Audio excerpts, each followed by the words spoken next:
Grace Baptist Church, Jeremy Rands here, pastor at Monclova Road Baptist Church down in the Toledo, Ohio area.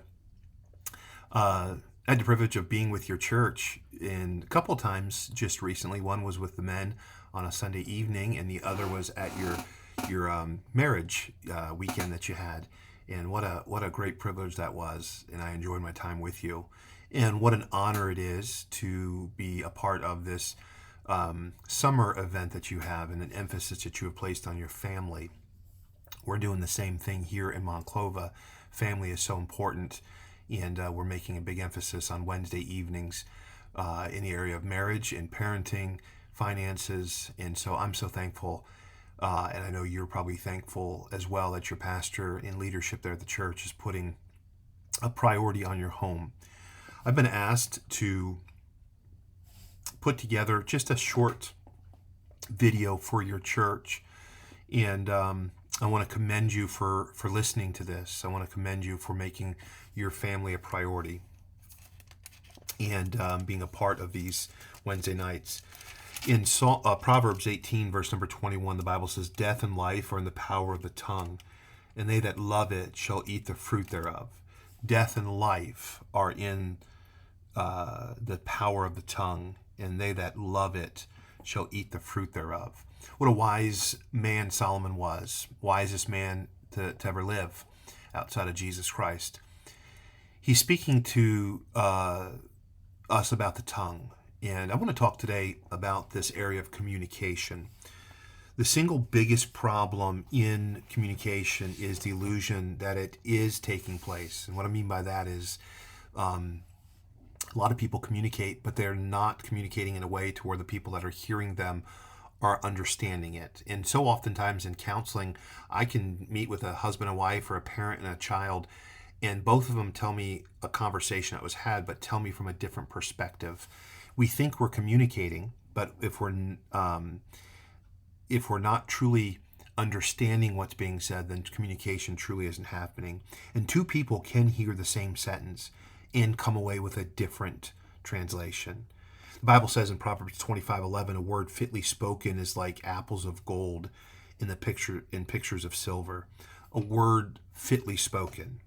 And there's words that we'll find in the Bible: joyful words, loving words, gracious words, healing words, encouraging words, hopeful words. And those ought to be words that are used in conversation in your home, how we communicate. But unfortunately, there can also be hurtful words, divisive words, mean-spirited communication, and words that are designed to hurt and cause disunity, words that destroy your marriage, words that destroy your relationship with your children. Communication is so powerful. And the words that you choose to speak will either make your life in your home heaven or hell. The words you speak will either make your home heaven or hell.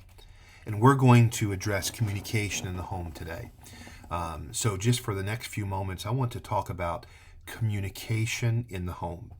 A committed marriage is when you and I can honestly tell each other who we are, how we feel, what we think, what we love, what we honor, what we dislike, what we fear, what we desire, what we believe in, and what we're committed to without fear.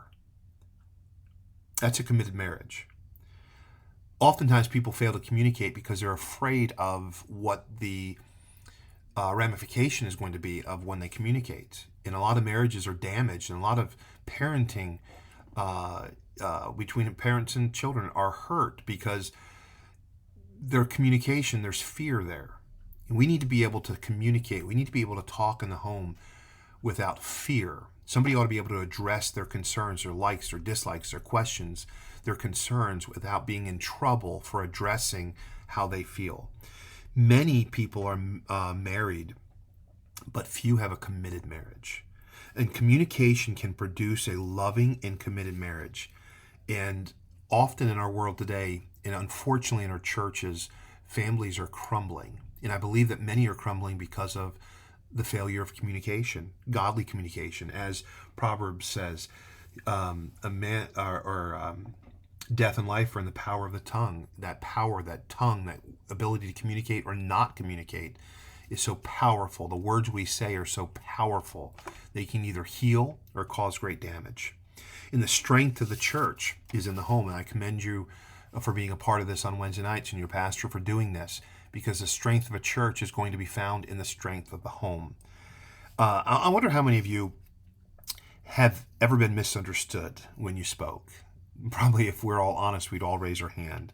And for communication to be effective, it must be clear. For communication to be effective, then it must be clear and free from distractions. If you're, one of the things I want to challenge you in these next few minutes that we have together, eliminating distractions. If you're letting your children bring cell phones and other devices, or if you're bringing cell phones and other devices to the dinner table or times that you are with your family and everyone is sitting on a cell phone or a device, then your communication is not going to be effective, and because of the distractions. We have all of this technology in the world, and the purpose of this technology was for us to be able to communicate better. But the problem I see in Christian homes is this: what was meant to help us communicate is actually causing us not to communicate, hurting us in this communication because they're distractions. Walk into a room and you find everyone sitting on a couch, you find everyone sitting at a table, and everyone on their own device, and they're not communicating with each other. They're communicating through this device. And I want to challenge you parents tonight, remove that distraction from your home. When your family is together, sitting around the table, sitting around in the living room, remove those devices, because all they are distractions in your family. Start asking questions when you're with your family. Ask how their day was. When you're with your spouse, ask how their day was. When you're with your children, ask how their day was. Inquire. Desire to know. Ask them how they're feeling. Teach, train, find what's going on in the life of your family, explore it, and talk about it, and communicate effectively in those areas. Problems and differences of family is not what is dangerous. It's not being able to communicate those differences that are dangerous. So if your family has problems and differences, that's not a problem. That's not dangerous in a family. What's dangerous is when no one can communicate those problems and they have to be held in. A person that refuses to communicate is going to always feel alone. So a spouse that feels like they can't communicate with their spouse, they could be laying next to that person, sitting in the same room, but they're going to feel lonely. And so many marriages, the partner in that marriage feels lonely because they can't effectively communicate with their spouse. Communication is an exchange of feelings and an exchange of information. And this is something I want you to understand about communication. It takes two people to communicate. Only one person cannot communicate. In order to have a healthy communication between parents and children and husband and wife, it takes two. Both parties on both ends have to be willing to communicate in order for there to be clear, effective communication in the home. Communication is to marriage what blood is to the body. When it stops flowing, you're dead.